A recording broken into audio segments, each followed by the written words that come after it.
lepas kita baca yang kita dah baca sama-sama dah.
A'udzubillahi Bismillahirrahmanirrahim. Assalamualaikum warahmatullahi wabarakatuh.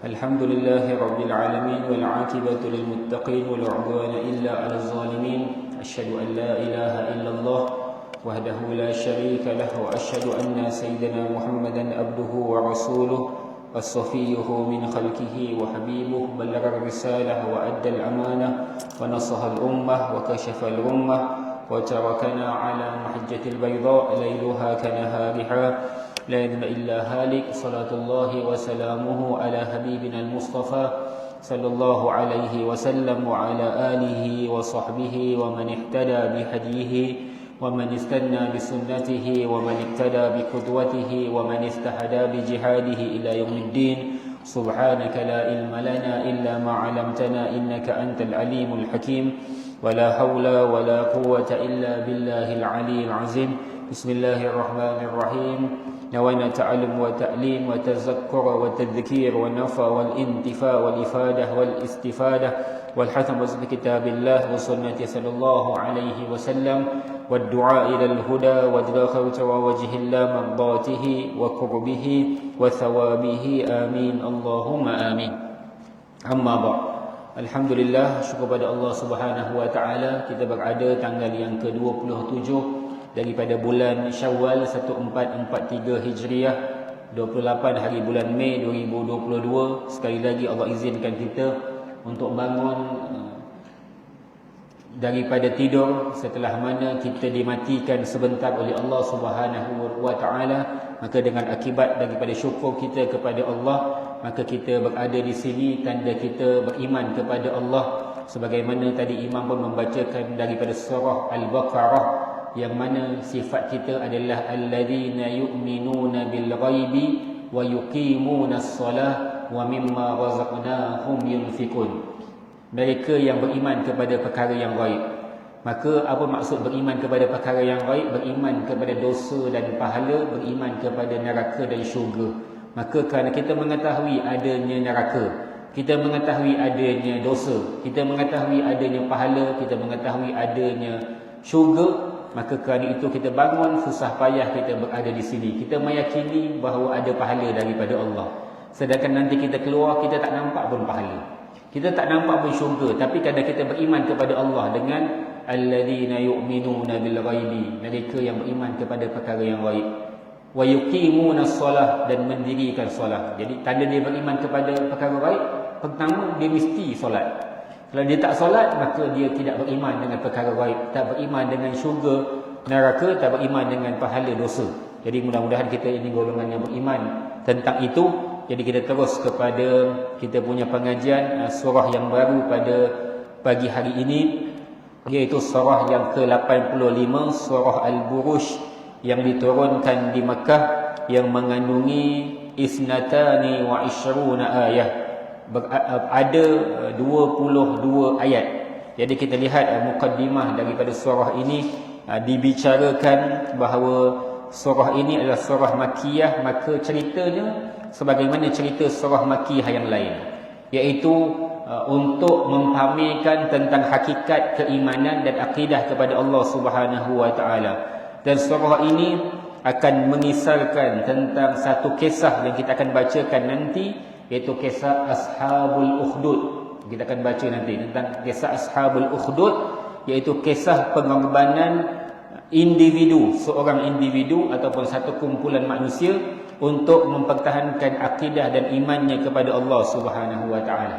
Jadi walaupun surah ini akan dimulakan dengan perihal sumpah Allah kepada cakrawala, kepada apa yang berada di langit, kepada apa yang berada pada keagungan ciptaan Allah dan dahsyatnya hari kiamat, tetapi nanti Allah akan ceritakan tentang golongan yang ingkar pada Allah dan golongan yang beriman kepada Allah Subhanahu wa taala. Jadi kita lihat pada hari ini kita mulakan dengan a'udzubillahi minasyaitonir rajim. Aku berlindung dengan Allah daripada syaitan yang direjam. Bismillahirrahmanirrahim. Dengan nama Allah yang Maha Pemurah lagi Maha Mengasihani. Was-samaa'i zatil buruj. Demi langit yang mempunyai tempat-tempat pengedaran bintang-bintang. Jadi Allah bersumpah pada mulanya dengan langit yang memiliki keistimewaan dan tempatnya yang tinggi, yang mana daripada tempat yang tinggi itu Allah mengadakan bintang-bintang pada setiap daripada perjalanan. Kita akan lihat di atas daripada langit banyaknya bintang-bintang, ataupun yang dipanggil sebagai buruj. Berkata ulama tafsir, sumiyat hadhil manazil buruja li zuhuriha. Dinamakan kedudukan itu dengan buruj kerana lihat terzahirnya ia. Dengan terzahirnya ia nampak bintang itu kelihatan, maka dipanggil sebagai buruj. Wastubihat bil qusur li'uluha waqtifa'uha waqtifaiha li'annaha manazilul lil qawakib sayyarah. Jadi disebutkan dengan kusur, maksud kusur istana-istana, kerana ketinggiannya dan kedudukannya yang tinggi dan kedudukan bintang-bintang yang menjadi sebagai petunjuk jalan. Maka kita tahu kalau kita sebut ada bintang yang dipanggil buruj, ada bintang yang dipanggil dengan nama-nama yang lain, dan buruj ni sifat bintang yang menunjuk jalan. Dan kemudian setelah mana Allah bersumpah dengan makhluk Allah yang hebat ini, Allah berhak bersumpah dengan semua makhluknya. Tetapi biasanya apabila Allah bersumpah, maka sumpah Allah itu pasti untuk kita lihat apa kelebihannya. Kan? Dengan bintang, apa kelebihan Allah wujudkan bintang? Apa yang ada pada bintang? Yang kita tak boleh gapai pun bintang. Walaupun impian kita umpama menggapai bintang di langit, tak ada orang yang pernah menggapai bintang. Sebab tingginya ia. Kan? Kita pergi terbang atas, tetap bintang itu tinggi lagi. Kan? Apatah lagi kita berada di bawah bumi. Ini kehebatan ciptaan daripada Allah. Kan kalau kita melihat lampu-lampu dengan hebatnya lampu, cantiklah lampu dia. Pergi ke sini kata, hebatlah lampu dia. Kan sebab itu lampu ni kadang-kadang dia menunjukkan simbolik kepada kemewahan seseorang. Istana lampunya takkan sama dengan rumah biasa. Kan kalau boleh apa yang ada kat rumah orang lain tu, istana lebih hebat lagi. Jadi lampu ni dia panggil simbolik kepada kemewahan seseorang. Tapi Allah nak tunjuk lampu daripada Allah adalah bintang. Dan Allah hiasi langit dengan bintang-bintang, maka ini makhluk Allah yang hebat. Dan kemudian Allah kata wal yaumil mau'ud, dan hari pembalasan yang dijanjikan. Ini sumpah Allah yang kedua. Allah bersumpah dengan hari yang dijanjikan, iaitu hari kiamat, yang mana Allah telah menjanjikan pada seluruh daripada makhluk-makhluk ciptaan Allah. Sebagaimana Allah menyebutkan, Allahu la ilaha illahu la yajma'annakum ila yaumil qiyamati la raiba fih. Allah tidak ada Tuhan kecuali Dia, yang mana Dia itu akan menggabungkan atau menghimpunkan kalian nanti pada hari kiamat, la raiba fi, yang tidak ada keraguan padanya.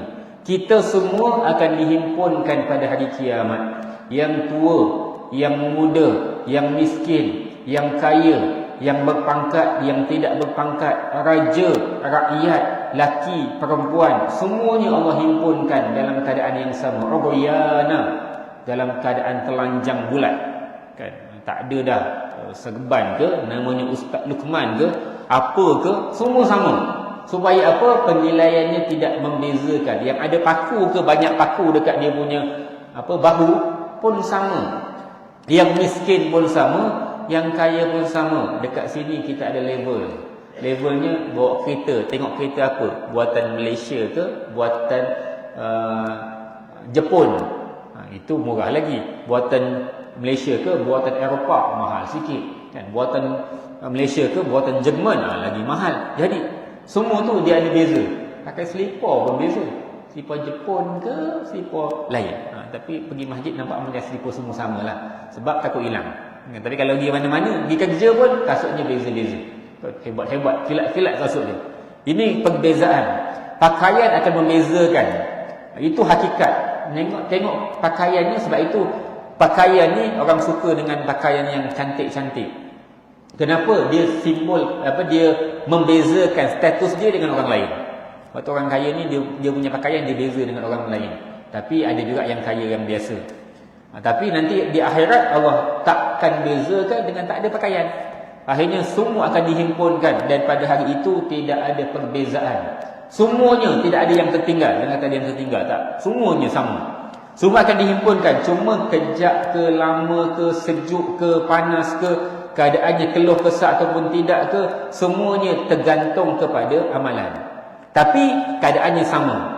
Dan sampai Aisyah pernah tanya dengan Rasulullah, Fatimah pernah tanya dengan Rasulullah, anastahi ya Rasulullah, kan? Kita tak malu ke wahai Rasulullah waktu tu? Uryana, kan, dalam keadaan telanjang tu tak malu ke? Kan, kita kalau kat dunia ni takkan tak malu kalau telanjang, kan? Minta maaf sebut. Mesti malu. Sebab itu mesti nak cari pakaian. Tapi di sana takkan tak malu. Tapi Rasulullah kata, al-yaw al-ahwalu dhalika al-yawm ashaddu min ain nastahi, atau kama qala sallallahu alaihi wasallam. Bagi hal pada waktu itu lebih dahsyat untuk kita merasa malu. Dia punya dahsyat sampai tak tengok pun sebelah, kan? Tak tengok, jangan kata nak tengok sebelah, tak toleh pun tidak, semua sebab dahsyatnya hari tersebut. Dahsyat sampai tak toleh. Ini kita kata seram dan gerunnya waktu perhitungan Allah nanti di mahsyar. Ini kita sebut Allah akan himpunkan semua. Untuk apa?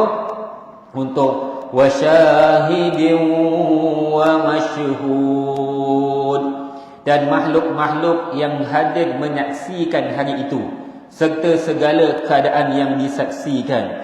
Allah bersumpah dengan Muhammad dan seluruh nabi sallallahu wasallam alaihim yashhaduna ala umamihim yaumal qiyamah. Semua nabi dan rasul dan juga Nabi Muhammad sallallahu alaihi wasallam akan menyaksikan ataupun menjadi saksi kepada umat-umat mereka nanti pada hari kiamat. Maka akan dihimpunkan seluruh umat dan seluruh makhluk nanti di satu bumi, satulah hamparan yang dipanggil sebagai mahsyar. Sebab itu Allah pernah sebut dalam sepotong ayat yang sering kali kadang-kadang saya baca ketika mana maulid.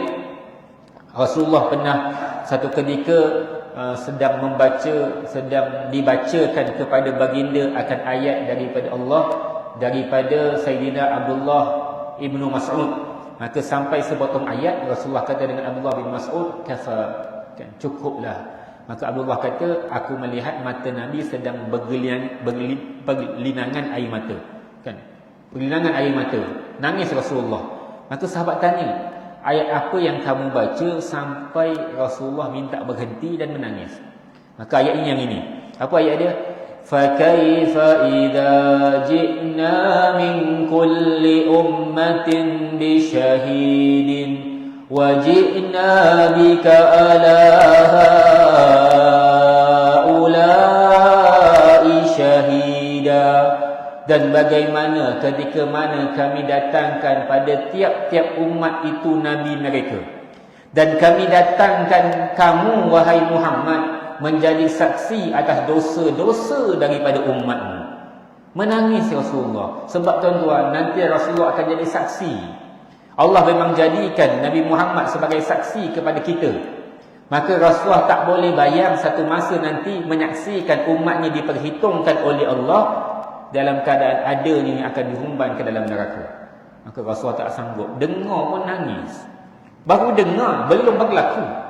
Membayangkan menangis, nak cerita bagaimana sayangnya Rasulullah kepada kita. Kita kalau cerita tentang perihal orang lain, kan, ada kemalangan jiwa, ada penderaan, ada lain-lain hal-hal yang teruk dalam kehidupan, kita baca tak nangis pun. Kenapa tak nangis? Siapa dia? Kan? Dalam hati, siapa dia? Walaupun kita baca, ya Allah kesian ni, tapi nangis tak? Tak. Sebab apa? Bukan keluarga kita, bukan anak kita, bukan ibu ayah kita. Itu fitrah. Bukan kata-kata kita tak simpati. Cuma nak nangis itu biasanya hal orang yang kita sayang.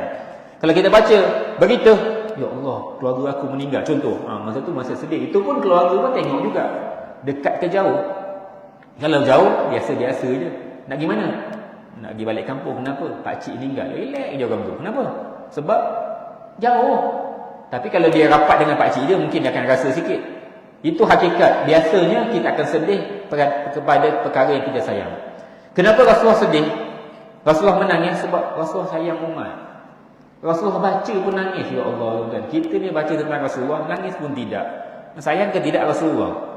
Itu kita tanya diri kita balik. Cerita tentang lukanya Rasulullah, penderaan kepada para sahabat, cerita tentang bagaimana Rasulullah sekian-sekian ujian-ujian dalam perjuangan, kadang-kadang sedih pun tak datang. Kenapa tak datang? Kurang sayang. Ini kita muhasabah kita sama-sama. Kalau betul sayang, sedih. Maka itu hakikat, nanti semua Nabi akan menjadi saksi kepada dosa-dosa daripada umat kalian. Sebab itu Allah sebut pada ayat yang lain, litakunu syuhada'a 'alan nas wa yakuna ar-rasulu 'alaikum syahida. Untuk apa Allah bangkitkan para nabi? Untuk menjadi saksi kepada dosa-dosa manusia, dan Allah menjadikan Rasul ke atas kalian sebagai saksi. Itu hakikat. Memang nanti Nabi Muhammad akan menjadi saksi walaupun Rasulullah tak nak pun. Kan Rasulullah cuma nak naksikan yang baik-baik.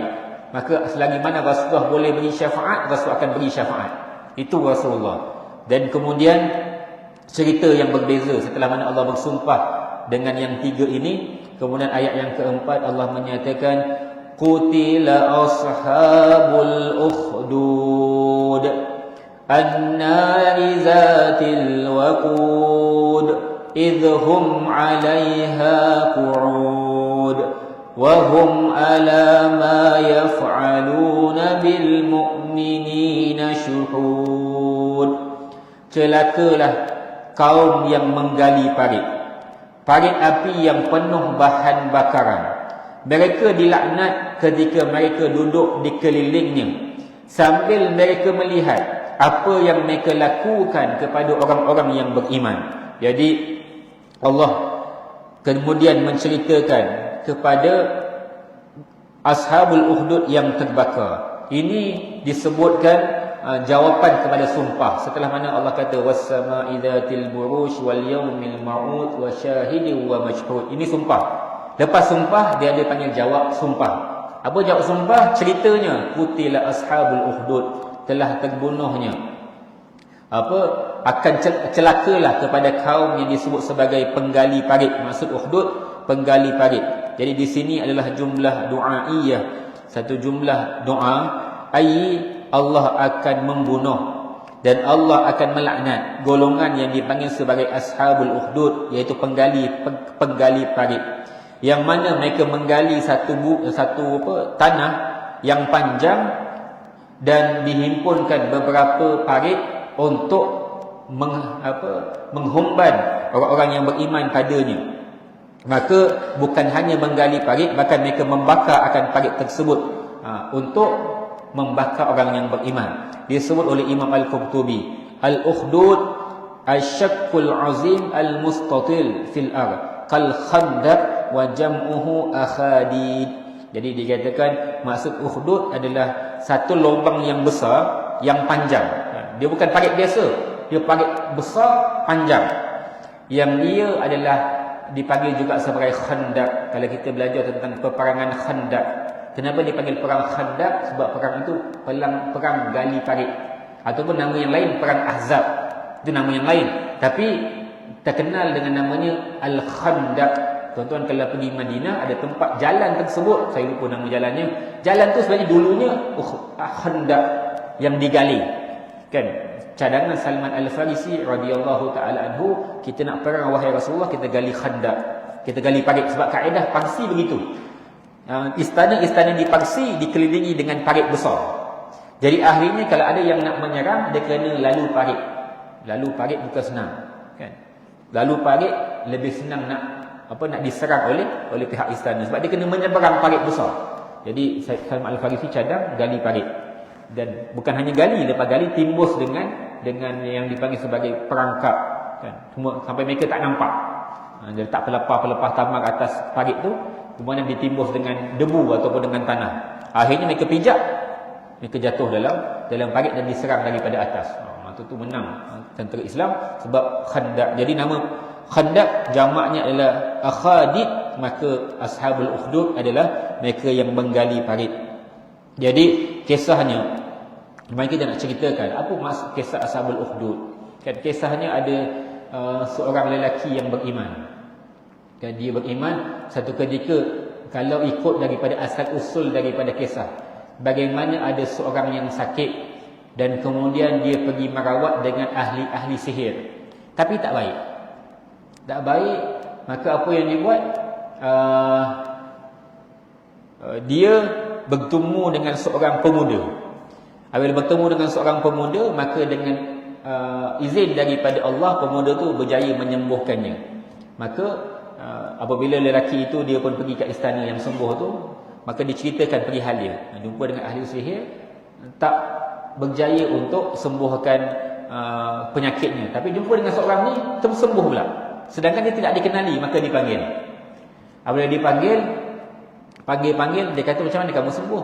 Kamu menyembuhkan dia? Aku sembuhkan dia dengan izin daripada Tuhanku, iaitu Allah.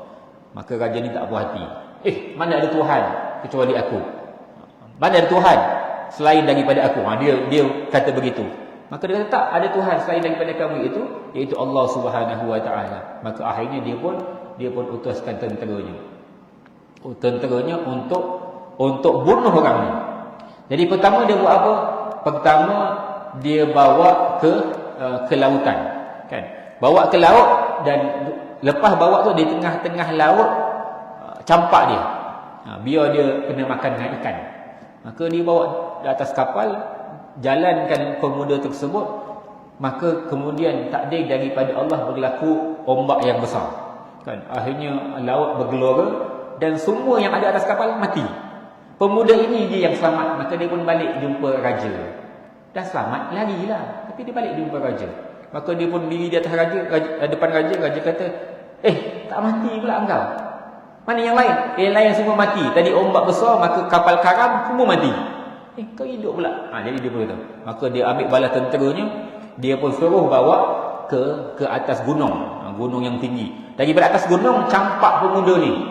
Jadi bawa ke atas gunung, sampai ke gunung, tiba-tiba takdir daripada Allah, gempa bumi. Gempa bumi, semua tentera jatuh, mati.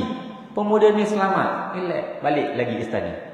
Maka apabila balik ke istana, tak mati lagi. Macam mana? Mana tentera aku yang lain? Tadi gempa bumi, tentera kau mati semua. Macam mana hidup pula engkau? Aku selamat sebab Allah selamatkan aku. Lagi marah raja ni. Dia kata, kalau gitu sebenarnya nak bunuh kau ni macam mana? Kata gini, nak bunuh aku macam ni, nanti kau himpunkan aku, letak aku satu tempat, tapi kamu panggil semua rakyatmu menyaksikan untuk engkau bunuh aku, dan kemudian kamu ambil anak panah, ambil busur panah, dan kamu panah aku. Yang aku duduk diri tegak tu kamu panah, kan, letak kat kayu, panah. Tapi sebelum kamu panah, pastikan kamu sebut Bismillahirrabbilgulam, dengan nama Allah Tuhan budak ini. Sebelum kamu bunuh tu, kamu mesti sebut itu. Kamu ketika mana kamu acu anak panah tu, mesti kamu sebut Bismillahirrabbilghulam, demi dengan nama Allah Tuhan budak itu. Maka akhirnya raja tu pun ikut, sebab dah buat tadi tak mati-mati, kan?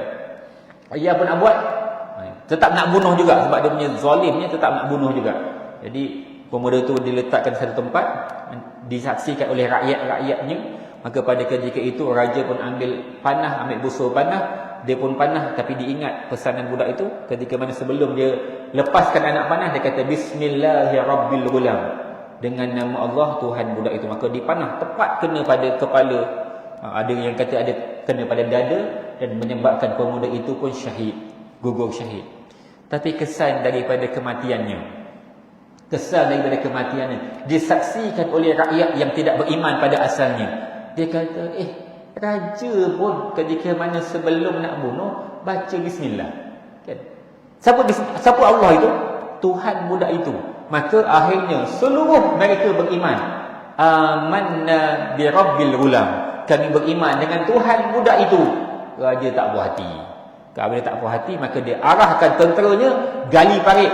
Untuk apa? Bunuh orang beriman. Ini panggil pembunuhan beramai-ramai.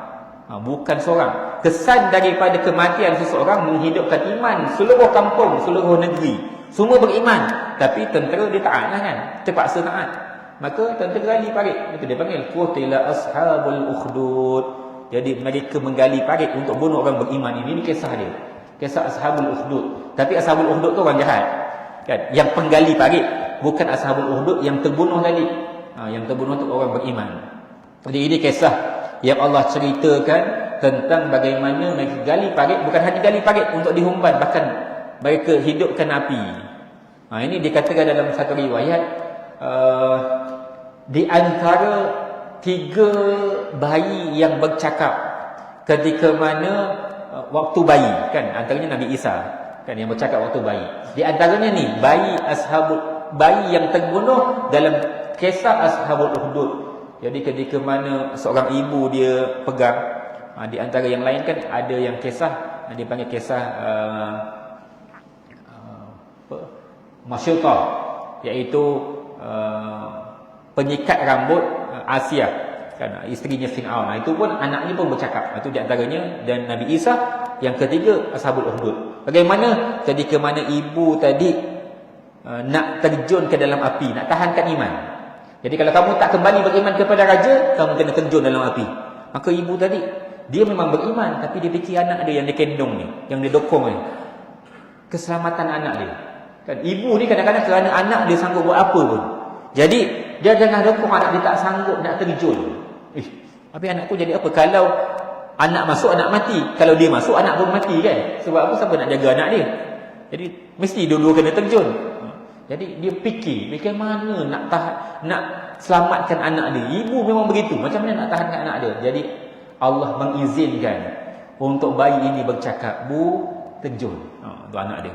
Ibu terjun, tahankan imanmu, masuk kamu ke dalam api tersebut. Ini kata-kata daripada budak itu, kan? Sampai dia kata, ibu dengar terus terjun. Sebab apa? Anak bercakap. Bayi, mana ada bayi boleh bercakap? Nangis boleh lah. Tapi ini di antara 3 bayi yang bercakap waktu bayi.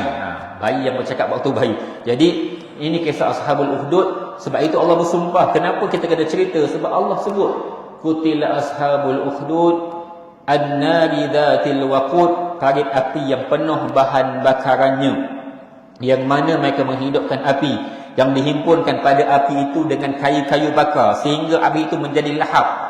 Berlahap api itu, membara sangat besar. Dan allati adrimuhal kuffar fi tilkal akhadid li ihrakil mu'minin, yang mana dihidupkan oleh golongan kafir di dalam parit itu untuk membakar golongan-golongan beriman. Berkata Al-Imam Abu As-Sa'ud, hadha wasafa laha bi ghayatil azmi wa irtifa'il lahbi wa kasrati ma fiha minal khatab wa qasdu wasafun nar lisyiddati wal hul.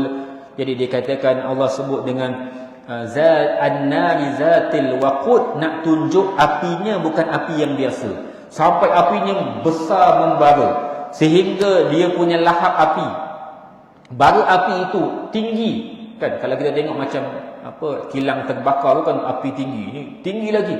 Dan kayu-kayu bakar ada riwayat menyatakan dihimpulkan seluruh kayu yang berada di negeri tersebut. Kan dia letak supaya api ni besar. Masuk terus mati ya. Maksudnya bukan biasa-biasa punya api yang boleh dipadamkan. Jadi dihidupkan. Sebab itu Allah kata an-nari zatil waqud, nak tunjuk betapa besarnya akan api itu. Dan kemudian Allah menyatakan idhum 'alaiha qu'ud wa hum 'ala mu'mini wa hum 'ala ma yaf'aluna bil mu'minina syuhud. Jadi ketika mana mereka duduk di sekeliling daripada api untuk mereka menghidupkan akan api dan membakar orang yang beriman kepada Allah Subhanahu wa taala. Jadi mereka melakukan akan perkara tersebut dengan tujuan untuk menakut-nakutkan golongan yang beriman. Dan mereka ingin mengazab golongan yang telah beragama Islam dalam kalangan kaum mereka untuk kembali kepada agama. Tetapi ini kisah yang Allah datangkan supaya Allah nak janjikan bahawa akan ada balasan yang lebih dahsyat kepada golongan kafir yang membakar itu. Walaupun mereka berazab, mereka mengazabi orang yang beriman, tapi ada balasan yang lebih teruk daripada Allah Subhanahu wa taala. Jadi mereka dah bakar, mereka dah seksa, mereka tetap mempertahankan iman, golongan beriman yang mempertahankan imannya, maka Allah pun kata wa ma naqamu minhum illa an yu'minu billahil azizil hamid. Dan mereka yang tidak marah dan menyeksakan orang-orang yang beriman itu melainkan kerana orang-orang itu beriman kepada Allah Subhanahu wa taala yang maha kuasa lagi maha terpuji. Jadi Allah sebutkan bagaimana perihal orang yang beriman itu, walaupun mereka diazab, mereka tidak marah, mereka tidak membalasi akan apa yang kena kepada mereka, kecuali mereka mempertingkatkan imannya kepada Allah yang maha mulia lagi maha terpuji. Jadi walaupun begitu, relax je. Ini sifat orang beriman. Sifat orang beriman ni tenang je. Kan kita ni orang beriman, betul dah iman tapi tak tenang. Baru kena ugut sikit menggelabah kita. Kan kita marah kita. Ashabul Ukhdud relax je. Wa ma naqam illa. Mereka tak balas. Maksud naqam tu mereka tak balas dendam, tak marah pun. Kan kecuali apa yang jadi mereka tingkatkan iman. Sedangkan baru beriman, bukannya dah lama beriman, tapi apabila Allah pasakkan iman dalam hati, lepas tu kita kena sebut Allahumma ya muqallibal qulub sabbit qulubana ala dinika wa ala ta'atika. Wahai Allah yang membolak-balikkan hati, sabbit qulubana, tetapkan hati kami ala dinik, ke atas agamamu, wa ala ta'atik, dan ketaatan kepadamu. Kena doa. Allah bolak-balik. Satu masa Allah nak Allah nak palingkan, Allah boleh palingkan. Allah pemilik hati. Sebab itu ada orang baik tiba-tiba jadi jahat. Kan? Sebab Allah ni pemilik hati. Kena doa.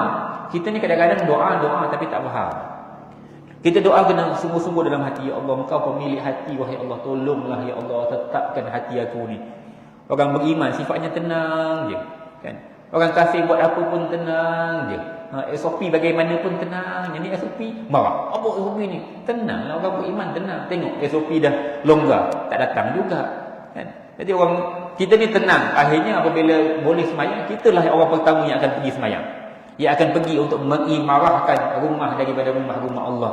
Orang beriman sifatnya tenang. Mereka walaupun disediakan api, tapi mereka tidak membalasi, kecuali mereka meningkatkan keimanannya kepada Allah, kerana mereka mengetahui Allah lah Tuhan yang Maha Esa, tidak ada sekutu baginya, dan Allah lah yang akan membalasi akan kejahatan. Kita kena beriman bahawa Allah itu Maha Adil, Allah itu Maha Muntaqim, Maha Pembalas dendam. Maka apabila Allah dengan sifat begitu, tak apa kau buat aku, kita tenang je, nak buat apa buatlah, tapi ada balasan daripada Allah. Yang kita meyakini bahawa yang kita kena akan diganjari oleh Allah dengan pahala, yang dia lakukan akan dibalasi oleh Allah dengan azab.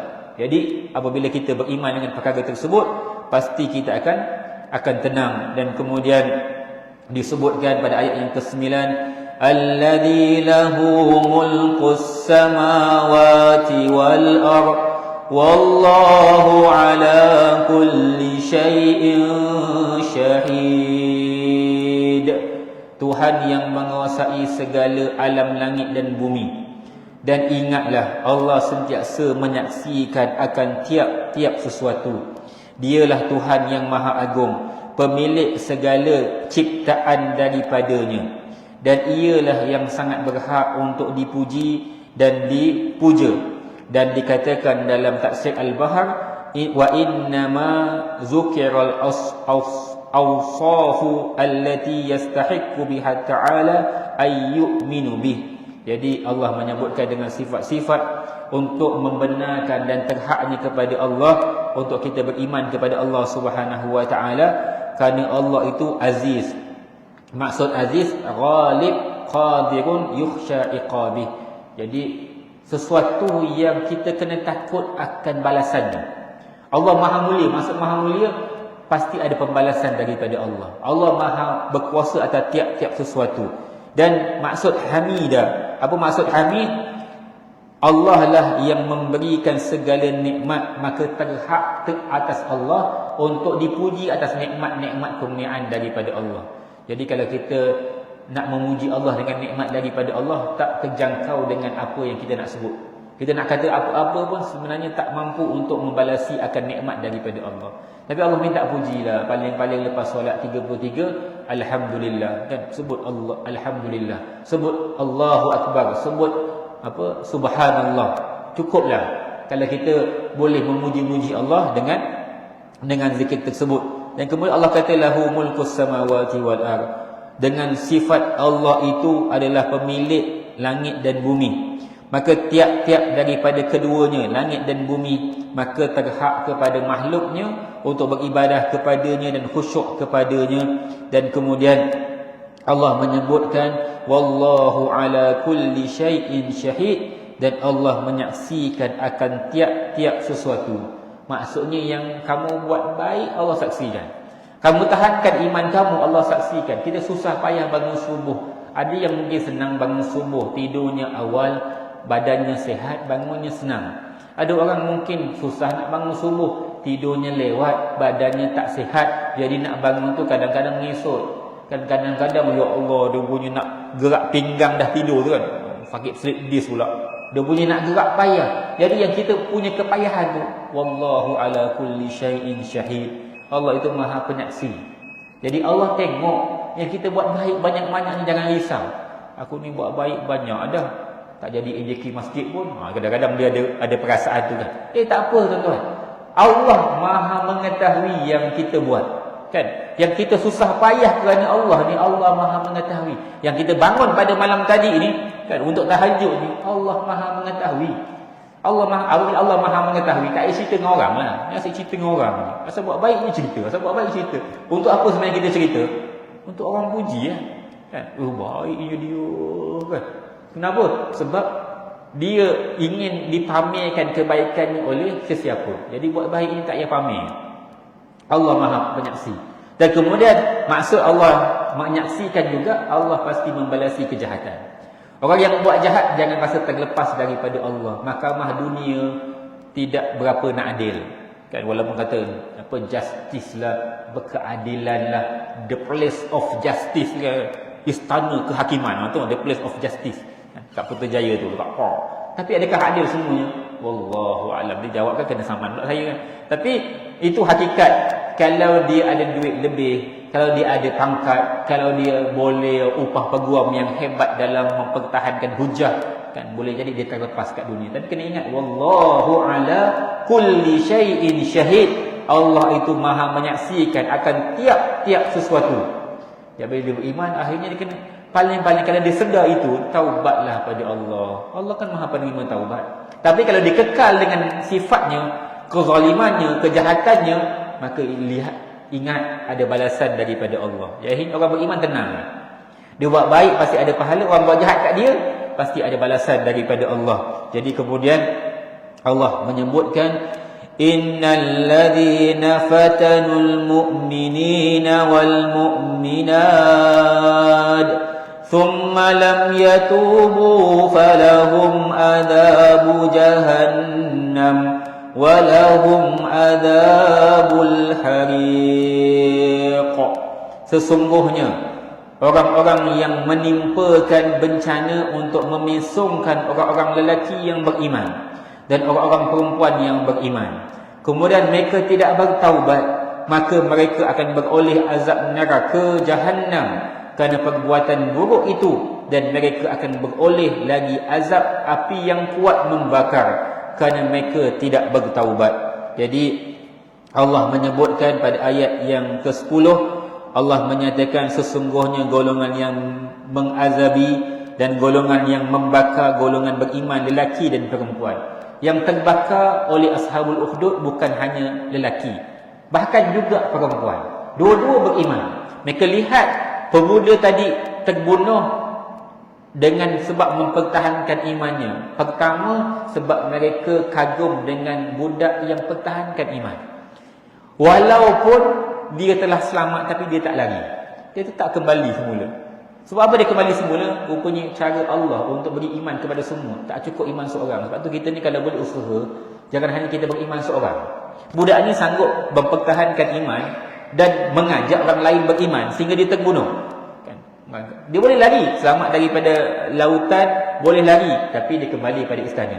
Selamat daripada gunung, boleh lari, tapi dia kembali kepada istana. Jadi untuk apa? Untuk dia nak tunjuk bagaimana kekuasaan daripada Allah. Kamu tak ada kuasa, kamu bawa serta kamu di tengah laut pun, kamu tak boleh matikan aku. Kamu tak ada kuasa, kamu bawa aku di atas gunung tempat yang tinggi pun, kamu tak ada kuasa untuk membunuh aku. Yang ada kuasa siapa? Allah. Maka dengan izin daripada Allah, budak tu mati. Bukan dengan sebab kehebatan dan kekuasaan daripada seorang raja. Jadi dia tunjuk. Jadi kesan daripada orang yang mempertahankan iman lelaki dan perempuan ni, akhirnya mereka dihumbankan ke dalam parit yang membakar akan apinya. Maka Allah menyatakan golongan yang mengazab dan membakar orang beriman lelaki dan perempuan, mereka telah memfitnah akan agama mereka. Tetapi andai kata mereka tidak bertaubat, setelah mana mereka melampaui dengan kekufurannya, apa akan jadi kepada mereka? Falahum adzabu jahannam walahum adzabul hariq.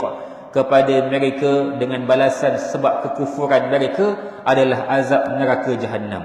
Dan kepada mereka dengan sebab mereka membakar orang beriman, akan dibakar pula dalam api neraka. Jadi Allah sebut dua kali. Patutnya Allah kata falahum adzabu jahannam. Kepada mereka azab neraka, cukuplah. Neraka kan memang bakar. Tapi Allah nak kata dua balasan. Pertama, sebab kufur pasti dapat neraka. Sebab kufur pasti dapat neraka. Tapi sebab bakar orang beriman, dapat bakaran api neraka. Maksudnya dia punya azab dua kali ganda daripada orang yang kufur. Sebab dia ada balasan. Sebab tu setiap kejahatan ada balasan. Jangan kata sebab kufur satu je balasan. Tak. Tapi kalau dia zalim ke orang, ini lebih dosa. Sebab tu kalau ada orang dia buat maksiat peribadi, dia memang jahat, dia pun buat maksiat peribadi, tapi tak nai orang, maka dia kena azab juga. Tapi dia tidak azab sepedih orang yang nai orang. Dah lah kafir, kufur, nai orang pula. Bab zalim pada orang ni hati-hati. Kan? Setiap kezaliman yang kita lakukan pada seseorang, pasti ada balasan daripada Allah. Apa pun, banyak hadis tentang mereka yang zalim pada orang. Apa pun. Ya, jangan apa. Bab hutang ke, bab penindasan ke, bab perampasan kuasa ke, bab mengambil hak tanah ke. Ini semua ada.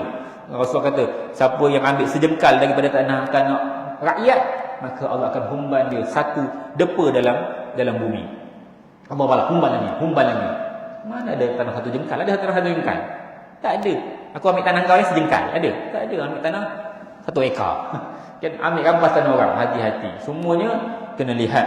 Jadi kezaliman, Allah kata Allah akan balas dengan azab yang pedih. Jadi kita sudahi pada ayat yang terakhir pada hari ini, ayat yang ke-11. Allah menyebutkan setelah mana Allah sebut orang yang ingkar pada Allah, orang yang kafir pada Allah, maka apa yang Allah katakan?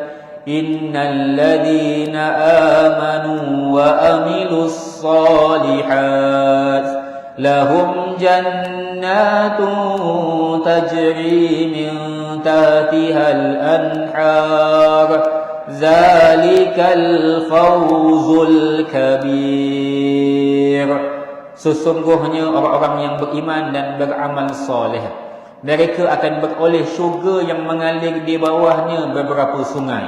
Yang demikian itu ialah kemenangan yang besar. Jadi kemudian Allah menyebutkan mereka yang beriman menghimpunkan di antara imannya yang benar dan amal solehnya. Jadi ini banyak kali pun kita sebut, iman membenarkan pada hati, dan pembenaran pada hati itu dilakukan dengan tindakan, iaitu amal soleh.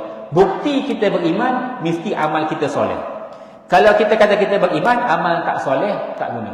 Jadi tuan-tuan, bab-bab ni jangan bermain dengan agama. Ada yang kata pula, saya walaupun tak pakai tudung, tapi saya dijemput oleh Allah 3 kali pergi umrah. Jangan, tuan-tuan. Yang tuan-tuan pergi umrah tu satu pahala. Tapi jangan membenarkan tindakan buat maksiat pada Allah. Kan? Oh, saya elak tapi tengok pergi umrah banyak kali juga.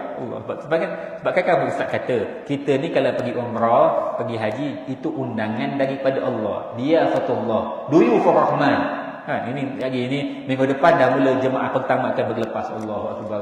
Indah lepas dah 2 tahun pandemik ni. Syukurlah siapa yang dapat, kan. Yang belum dapat macam saya ni belum dapat ni, doakanlah mudah-mudahan cepat-cepat dapat. Jadi kita semua nak naik haji. Saya yakin semua orang nak pergi haji. Jadi dalam keadaan memang Allah kata Allah pilih. Betul, Allah pilih. Tapi bukan bererti Allah pilih itu kita ni mulia sangat. Kita bangga, aku mulia. Akhirnya balik-balik sombong pula. Jangan. Jadi kalau betul kita beriman pada Allah, syukur dengan akibat daripada kita dapat jadi tetamu Allah, berimanlah pada Allah. Beriman tu bagaimana? Amal soleh.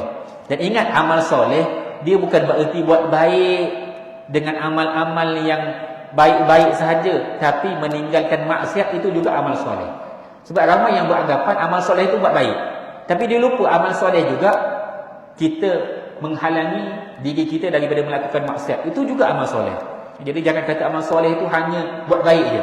Maksud amal soleh, buat baik dan tinggalkan apa yang dilarang oleh Allah. Jadi siapa yang menghimpunkan di antara iman dan beramal soleh, maka Allah kata, lahum jannatun tajri min tahtihal anhar, kepadanya akan taman-taman dan dipanggil kebun-kebun yang zahirah, yang zakhirah, yang berbunga-bunga. Jadi jannat, maksud jannat tu syurga yang banyak.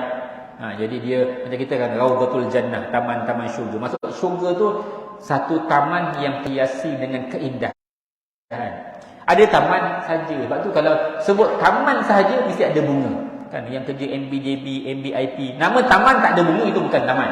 Mesti ada bunga-bunga. Cantik kan bunga, pokok-pokok kan. Sebab tu dia yang ini bukan murah-murah kan. Kalau dia nak buat sesuatu simbol atau lambang kepada satu daerah tu, mesti dia ada bunga-bunga. Bunga tu nak maintain bukan senang kan. Nanti akhirnya bunga tu dicabut pula kan. Saya tengok sebelum ni kalau tuan-tuan nak pergi JPO, dia ada ground tempat kan sebelum JPO tu, Johor Premium Outlet. Tak faham pula. Jadi ada tengah-tengah tu ada bunga. Sebelum ni, tapi sekarang saya lalu baru ni, bunga tu tak ada dah. Belum ni bunga tu cantik. Mungkin susah nak maintain bunga tu. Atau apa curi bunga tak tahulah. Wallahu a'lam. Jadi masuk taman mesti berbunga-bunga. Jadi Allah akan sediakan kepada kita satu taman yang berbunga-bunga. Bukan hanya berbunga, bahkan mengalir di bawah istananya akan sungai-sungai, yang sungai itu pelbagai. Dikatakan oleh Imam Tabari, sungai yang ada padanya air arak, yang ada padanya air susu, yang ada padanya air asal, air madu. Ya Allahu akbar. Ini semua paling mahal dekat dunia. Arak mahal, bukan murah. Susu, mana susu murah? Ni fresh susu fresh, bukan susu kotak. Susu fresh. Murah ke mahal?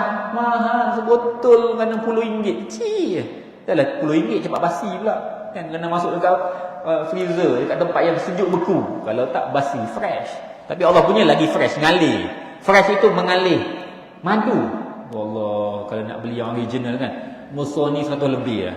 Yang original, yang tuan-tuan beli tu tak original, tu murah sikit lah. Minta maaf sebut. Yang betul-betul tu, yang paling kualiti, besar ni 100 lah.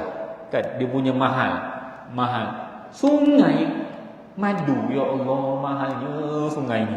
Ada orang kaya boleh buat sungai madu. Saya ni kerana kaya sangat, sungai madu saya buat.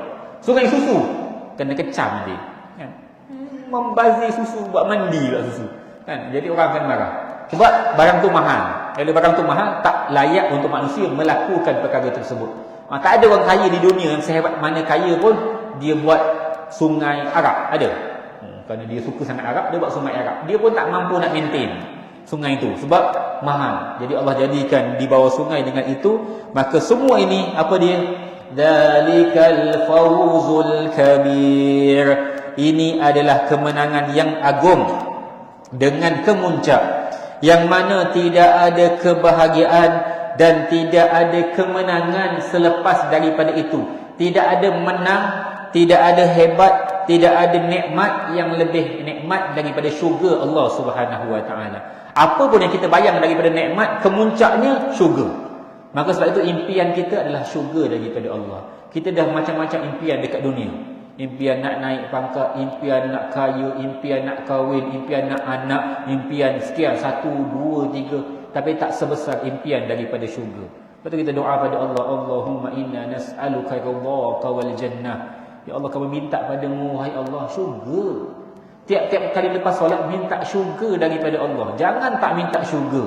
Kita memang minta, ya Allah, nas'alukal firdausil a'la. Kami minta kepadamu, wahai Allah, syurga Firdaus yang paling tinggi. Minta. Sebab itu fawzul kabir, satu kemenangan yang paling besar. Tak ada fauz, tak ada kemenangan yang lebih besar berbanding syurga daripada Allah. Jadi insya-Allah saya rasa cukup untuk sekadar ini. Jadi kita akan sambung pada minggu kedua bulan 6. Minggu depan pun dah minggu pertama kan, minggu kedua bulan 6 untuk sambungan ayat yang ke-12, menceritakan azab kepada golongan yang ingkar kepada Allah Subhanahu wa taala. Jadi setelah mana kita cerita nikmat, dia nak cerita ingkar. Jadi mudah-mudahanlah teruskan beriman kepada Allah. Kita belajar tafsir surah-surah ni untuk kita tambah iman.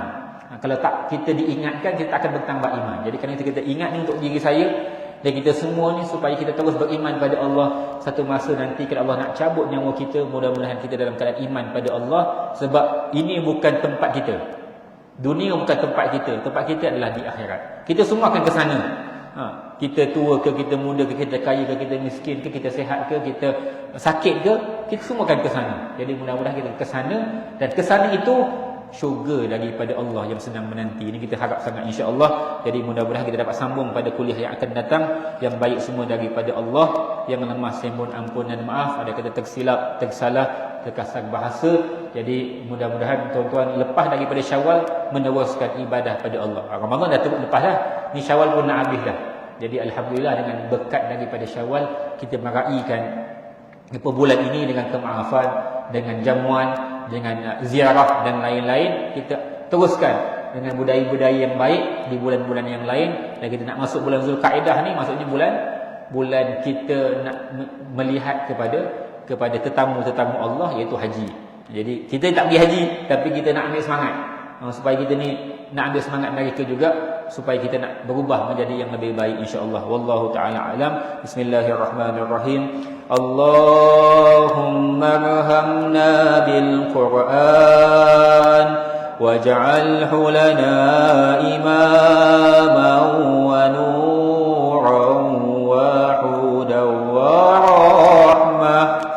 Allahumma zakkirna minhu ma nusina wa 'allimna minhu ma jahilna warzuqna tilawatahu ana 'al-laili wa atrafan nahar waj'alhu lana hujjatan ya rabbal alamin. Subhanakallahumma wa bihamdika asyhadu an la ilaha illa anta astaghfiruka wa atubu ilaik.